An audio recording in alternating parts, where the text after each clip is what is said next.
Y'all, this just breaks my heart when I read a whole book, literally on the last page of this book, and realize I'm not even recording.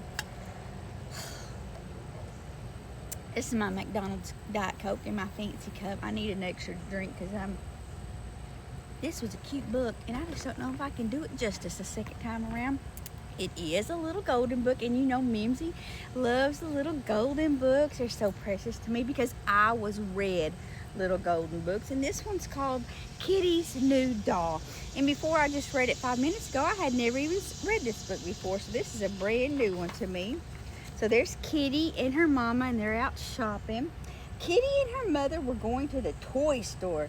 You may choose your very own doll, said Mother. Choose the one you like best. That's a lot of responsibility. What if you get home and you think, well, maybe I should have had a different doll? Look at all those dolls in the window. At the toy store, there were long rows of beautiful dolls. And dolls can be anything. They've got a marionette. They've got a little farmer dog. They've got an elephant. These are all dolls. We're not saying baby dolls. We're just saying dolls in general. So boys can have dolls and girls can have. And little boys, don't you tell me you don't play with dolls, because I see those G.I. Joes. My Gen X little boys, I saw those Stretch Armstrong and $6 Million Men. Those were dolls. The little Fisher Price people, the little He-Mans, dolls, dolls, dolls. There was a doll that could close her eyes and say, Mama. There was a doll that could wiggle his whiskers and switch his tail. There was a soldier doll and a Boy Scout doll and a nurse doll. See, I told you. Air quote, boy dolls. Now, little girls, if you want a soldier doll, I'm telling you right now, get you a soldier doll, okay? We are not constricted by the norms of society when it comes to loving our toys. There was a grandmother doll with glasses and a grandfather doll with a pocket watch. My granddaddy, Buck, had a pocket watch. There was a doll that could really walk, and a doll you could give a bath to. I had one. Her name was Rub-a-Dub Dolly. Soft, pretty dolly. Taking a bath can be lots of... Never mind. I'm not going to finish that. There was a baby doll that could drink water from a bottle and wet her diapers.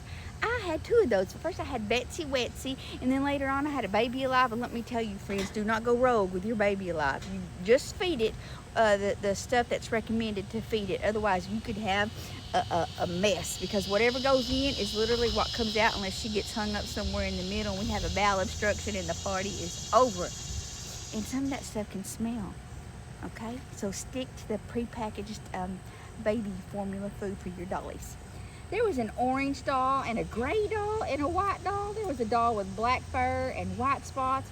All the dolls were so wonderful. It was hard for Kitty to choose. I told you, I can't imagine how she's going to pick just one doll. Look at all those dolls. That one, not picking him. They can keep that doll. I'm not picking that one. We have one of these. Oh, Haha got this at her when she was in 4th grade at her birthday party. So, yes. Then at the end of the row, Kitty saw a rag doll. Oh, I'm thinking Raggedy Ann. The rag doll was made of cloth stuffed with cotton. Her face was painted on. Her fur was painted on. Her clothes were painted on. She couldn't do a single thing, not even sleep. You know, some dolls, their eyes are painted open, and some dolls have that little eyelid mechanism. Honestly, I don't know which is kind of creepier. The doll who can stare at you all night while you're asleep and never blink, or the doll that might just randomly half-mast. I used to have a doll that one eye was half-mast all the time. I was concerned with that doll. Kitty thought the rag doll looked as if she were saying, choose me, oh please, choose me. Kitty picked up the rag doll and held her in her arms. Oh, I think Mama has found her baby. Mother, please, I want this doll, said Kitty. Are you sure? Asked Mother. Wouldn't you rather have a doll that can close her eyes and go to sleep? Or a pretty doll with a long tail just like yours? Do you really want a plain old rag doll that can't do anything at all? Look at her clutching that baby. She is speaking ill of her child. Cover that baby doll's ears. She is pretty. Come on, Mama. She isn't plain, said Kitty. She can switch her pretend tail and wiggle her pretend whiskers and drink from a pretend bottle. And I'm going to tell you, she can pretend cry and pretend sleep. And I'm going to tell you, as a mama and a grandmama, sometimes that pretend stuff is overrated. We could have some pretend crying and some pretend bottles. And you know what I like best of all, said Kitty. What? Said Mother. She can say anything I want her to say, Kitty answered. So we're not bound by the mama or there's a snake in my boot. All right, said Mother. We'll buy her and she'll be your very own. Mother paid for the rag doll. Now you're her mother, she said to Kitty.